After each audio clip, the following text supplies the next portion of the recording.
Hi everyone, I'm Ann Clements. Some of you know me, some of you won't. I'm currently co-CEO at International, working from the UK alongside my co-CEO, who's Frederick Ouko, who's based in Kenya.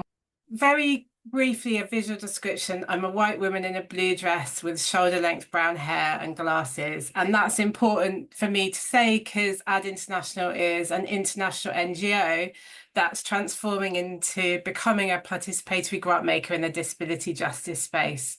So ads always existed to resource activists, but participatory grant making is quite a radical change in our approach to doing so. And the first thing I wanted to speak about today is that a key part of getting to that decision to change how we do things has been agreeing what we'll stop doing, the things that are no longer our role in the ecosystem. So those of us like Ad who are located in entities that are based in the minority world, in the global north, so-called, those of us in institutions that have perhaps traditionally held more power, in particular, I think, will have to do less in future and minimize the space and resources that we take up in the ecosystem. And that's not to say there isn't a role, as Kate's already mentioned, global linkages and solidarity feel really critical in these times. And I know others will speak more about these times in this session. But it is to say that I think we need to get in right relationship to what our role should be and shouldn't be. And that the process of doing that is some undoing of decisions that might have been made in the past, or that's been our experience at least, some stopping doing things, some letting go. And these things are difficult, they're crunchy in reality because they affect staff, including some of our staff at AD. We have a number of staff, actually a majority of our staff in the majority world.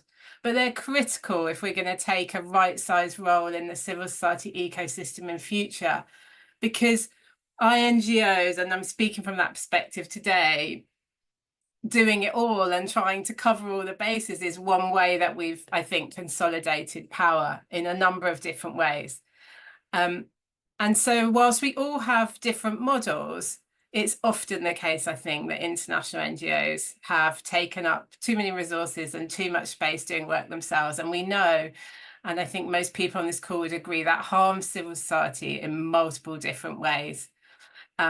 And it includes, as an example, the way that Kate's already mentioned, so I won't go into it in detail, but the way in which we might hire consultants for their technical skills or familiarity with the task, often consultants that don't come from the context, don't have lived experience. And sometimes we simply prioritize people in our own networks or networks of privilege. And things like that have to change if we want to stop perpetuating the power and resource dynamics that are so keenly recognised in the system, but are proving so difficult to shift. So one thing we've committed to do is close out all our programming and instead become this participatory channel through which resources will flow to disability justice activists. And so we're stopping doing programming. And whilst our strategy commits to supporting organisational strengthening and support needs that our grantees might have, we also won't be providing that support directly ourselves, because we think that sort of support, which we used to call in our old model capacity building, perpetuates power dynamics that don't support the strengthening of activism's own ecosystems, and again, tend to consolidate power in international NGOs.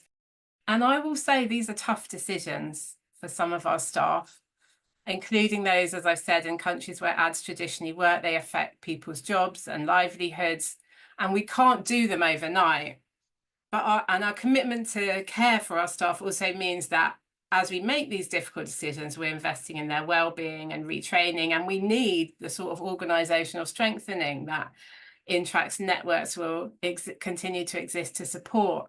Some of our staff, for example, developing skills in participatory grant making, others choosing to leave and go somewhere new. That whole infrastructure of support to help people move on or develop new skills is really important. But I think these sort of decisions to stop doing things and support people to do different things or strengthen new skills and organisations to to take a right role in the system is crucial if we want to disrupt where power lives in the system. And I think that's the bedrock of this new strategy from INTRAC, and it is of ours as well at AD, because we recognise that there's a way that we can utilise our existing privilege as an organisation, by which we mean connections and positionality, having been an international NGO that was registered 40 years ago in the UK, to help funding flow to disability justice organisations, including helping it flow through channels that don't involve us at all.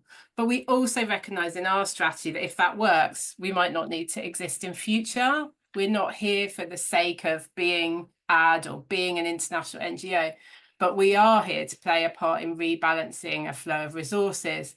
And hopefully that might mean we don't need to be here in future, because it's the ecosystem and not us that matters.